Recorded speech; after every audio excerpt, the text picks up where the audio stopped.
Chers abonnés, bonjour et bienvenue sur ma chaîne YouTube, Le Comptable d'à côté. Aujourd'hui, je vais aborder une dernière vidéo sur les effets de commerce. Nous allons travailler ici sur les impayés des effets de commerce. Voilà, les impayés des effets de commerce.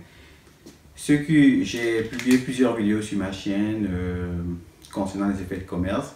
N'hésitez pas à aller regarder chacune de ces vidéos pour pouvoir suivre, pour comprendre la vidéo dans laquelle nous allons travailler aujourd'hui. Voilà, donc nous allons voir ici aujourd'hui les effets de commerce. Les effets de commerce. Et plus particulièrement sur les incidents de paiement.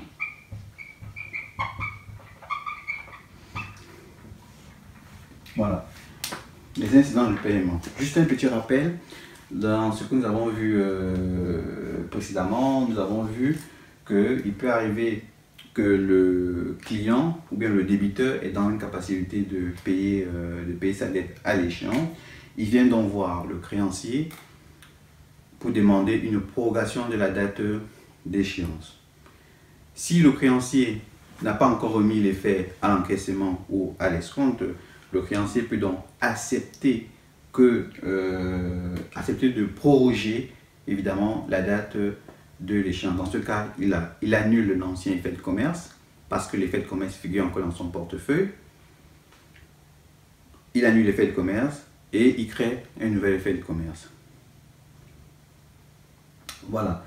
Évidemment, cette opération n'est pas gratuite parce que le client ou le débiteur doit supporter les intérêts de retard.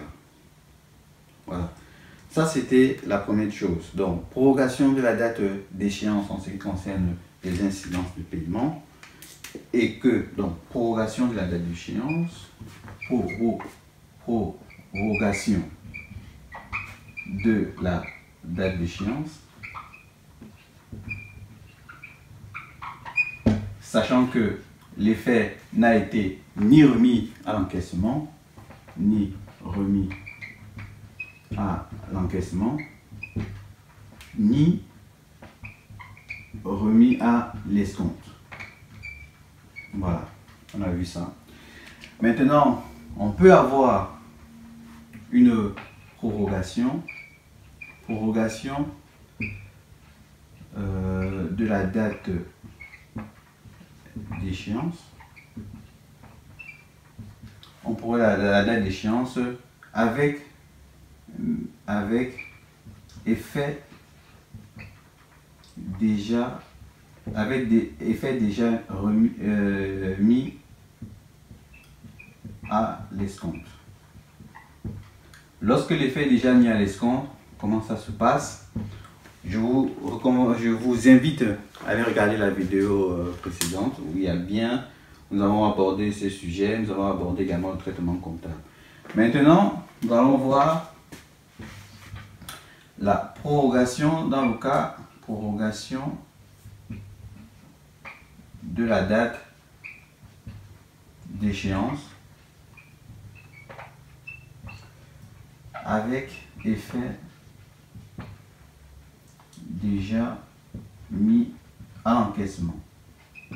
Voilà. Lorsque l'effet est déjà remis à l'encaissement, quel est le traitement comptable? Donc voilà les différents incidents. Donc si le débiteur demande la prorogation, mais que le créancier n'a plus l'effet de commerce en sa possession, que l'effet de commerce est déjà chez le banquier. Quel est le traitement comptable? C'est ce que nous allons voir, c'est ce que nous allons voir ici. Donc on va analyser, comme on a l'habitude de le faire, chez le fournisseur ou le créancier. Chez le fournisseur ou le créancier. Et là, on va aussi analyser, alors on aura chez le client ou le débiteur. Voilà. Chez le client ou chez le débiteur. Quelle est l'opération comptable? Ici, le fournisseur, le créancier, il fait une vente. Ça, c'est une vente qu'il fait. une vente de marchandises au montant de 100 €. Ici, c'est la vente. Voilà.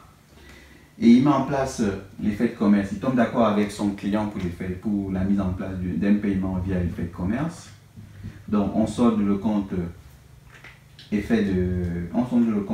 client, on le transfère dans les effets de commerce. Ici, c'est donc la création d'effets de commerce. Compte 3. Création d'effets de commerce.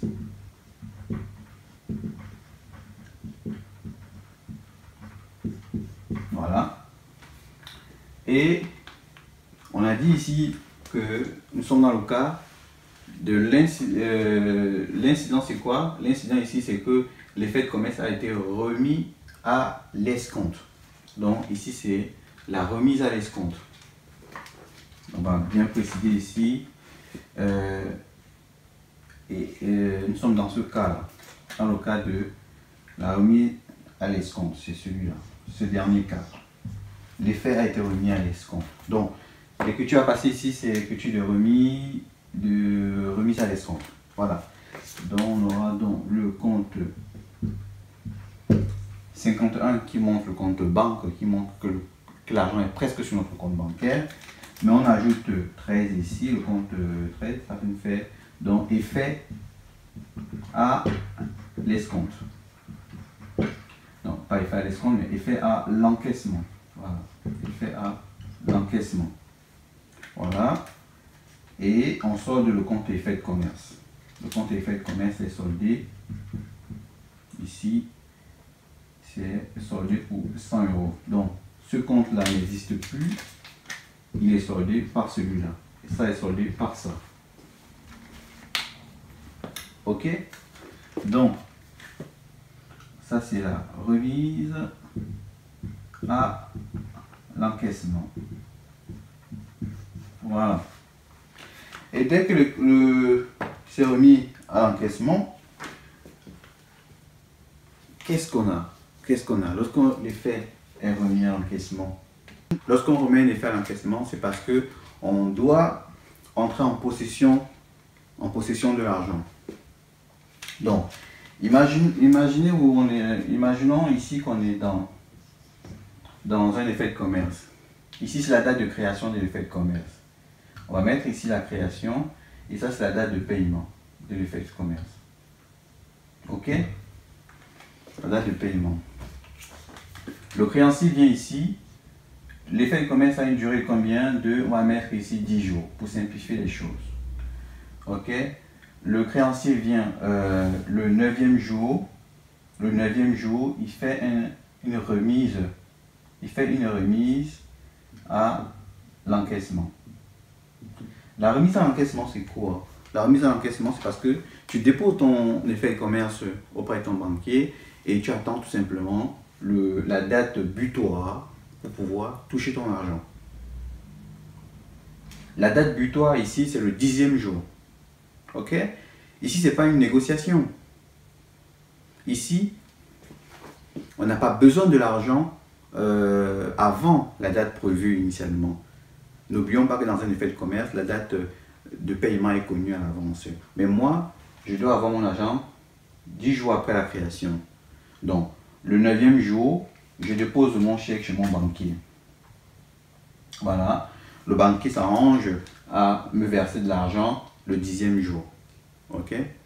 Évidemment, pour recevoir de l'argent le 10e jour, il faudrait que le chèque soit déposé ou bien le titre, l'effet soit déposé 2 jours, 1 jour plus tard ou 1 jour plus tôt pour pouvoir entrer en possession de l'argent. Donc, c'est ça la remise à l'encaissement que j'ai fait ici. J'ai déposé mon titre et j'attends le paiement au 10e jour. Le 10e jour arrive, je reçois un avis de débit de mon banquier. N'oublions pas que nous sommes dans le cas où le débiteur est dans des problèmes de trésorerie, est dans une situation difficile et qui n'a pas d'argent. Il n'a pas d'argent à payer. Il n'a pas d'argent. Il avait déjà vu son créancier pour pouvoir proroger la date. Mais le créancier avait déjà déposé le chèque en encaissement. pas le chèque, mais le titre à l'encaissement. Ok? Donc, on est certain ici que nous sommes dans le cas où le débiteur n'a pas d'argent pour payer au 10e jour. Il ne payera pas. Donc, qu'est-ce qu'on fait lorsque le titre est déjà chez le banquier? Le titre est déjà chez le banquier au 9e jour. C'est déjà chez le banquier. Donc, le 10e jour, le créancier reçoit un avis de débit comme quoi l'effet de commerce que tu as déposé hier, le 9e jour, est retourné impayé. Donc, il n'a pas eu d'argent. Donc, il n'a pas eu d'encaissement. Avec cet effet de commerce, il n'a pas eu d'encaissement. Donc, il a tout simplement été prélevé sur son compte bancaire les frais d'impayé. Parce que, en ce qui concerne les effets de commerce, lorsque l'effet est payé, est provisionné ou non provisionné, vous payez des intérêts. Parce qu'il y a ce qu'on appelle une manipulation des faits de commerce. Cela génère donc des commissions. Donc, ici, il va payer des commissions parce qu'on a prélevé sur son compte bancaire. Quand je dis on, je parle du banquier qui a prélevé sur son compte bancaire les intérêts. Il prélève directement sur son compte bancaire. Il a prélevé 5 € sur son compte bancaire. C'est ce qu'on appelle ici les frais impayés. Les frais d'impayés. Ok? On va mettre ici frais d'impayés. Voilà. Ils sont prélevés directement sur son compte bancaire. Le fournisseur, il passe donc une écriture comptable pour réimputer ces frais, parce que ces frais-là sont prélevés par le banquier. C'est pour ça que le compte 512 est utilisé directement. Donc, il doit transférer ses frais, le fournisseur doit transférer ses frais à son client. C'est pour ça qu'il utilise le compte 411 ici pour augmenter la dette du client. Il augmente la dette du client, il utilise le compte transfert de charges d'exploitation. Ici, il y en a 4. Il augmente également la TVA. La TVA pour 1 €. Alors, ce sont juste des exemples de chiffres. Il ne faudrait pas prendre ça comme étant une réalité. Donc, autrement dit, les frais qui ont été supportés par le fournisseur sont transférés à son client. Raison pour laquelle c'est le compte client qui est débiteur ici. Ok? Voilà. Et une fois que ça a été fait, il faudra... Vous voyez que dans les écritures des faits de commerce là, il n'y a que ce compte là qui n'a pas encore été soldé depuis là. Le compte des faits de commerce n'a pas encore été soldé. Ce compte là. Le compte a été soldé, mais le compte effet encaissement n'a pas été soldé. Le compte si se solde uniquement dès lors que l'argent apparaît sur notre compte bancaire. Mais on n'a pas encore l'argent sur le compte bancaire. Et pour solder ce compte là, il faudrait tout simplement annuler l'effet de commerce. On annule l'effet de commerce complètement. On enlève l'effet de commerce et on reconstitue la dette de notre client. Donc, la reconstitution de la dette envers notre client, c'est le compte 400. Via, on sort de ce compte-là, on sort de le compte 512-13 pour 100 €. On sort de le compte 51-13 qui est là-haut. On sort de ça. C'est ce compte-là qui doit être soldé. On sort de ça pour 100 €. Et on reconstitue la dette du client. Évidemment, l'effet de commerce a été déjà annulé. L'effet de commerce, le 413 a été annulé, le 413. Il manquait que le 51-13 qui n'a pas été annulé. Donc, le 413 a été annulé parce qu'on n'a plus d'effet de commerce en notre possession, on n'a pas ça en portefeuille. Voilà. Maintenant, étant donné qu'il y a eu incident de paiement, il faudra tout simplement reconstituer la dette pour dire que le client a fait défaut de paiement, mais il nous doit toujours cette somme. Raison pour laquelle on sort de ce compte-là par le compte client. Et ici, ça s'appelle la reconstitution. Reconstitution de la dette. Voilà. C'est la reconstitution de la dette.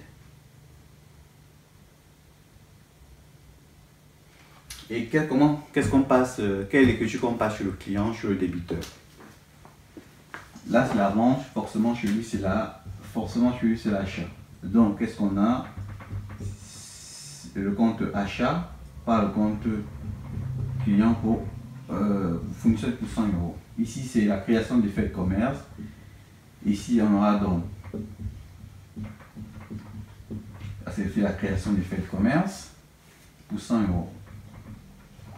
Ici, on a quoi? On a la remise à l'escompte.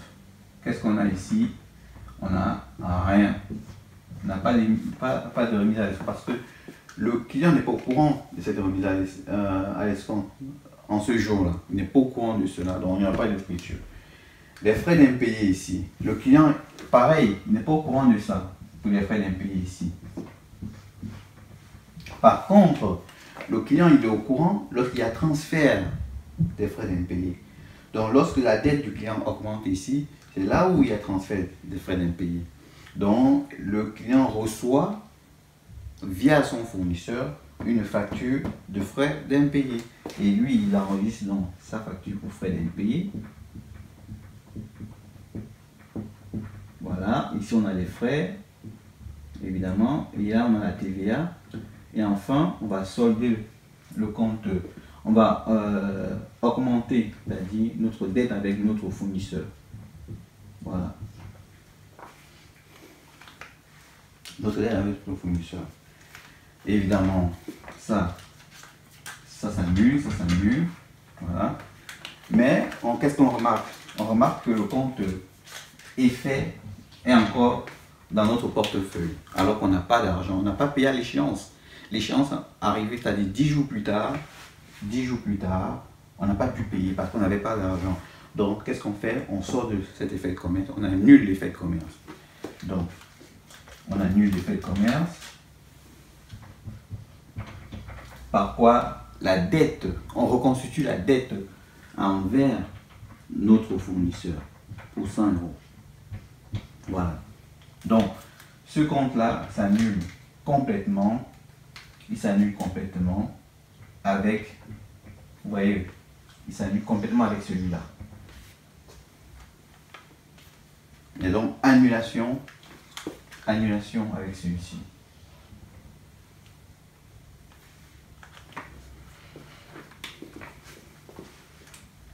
Et c'est là où l'opération prend définitivement fin. Voilà.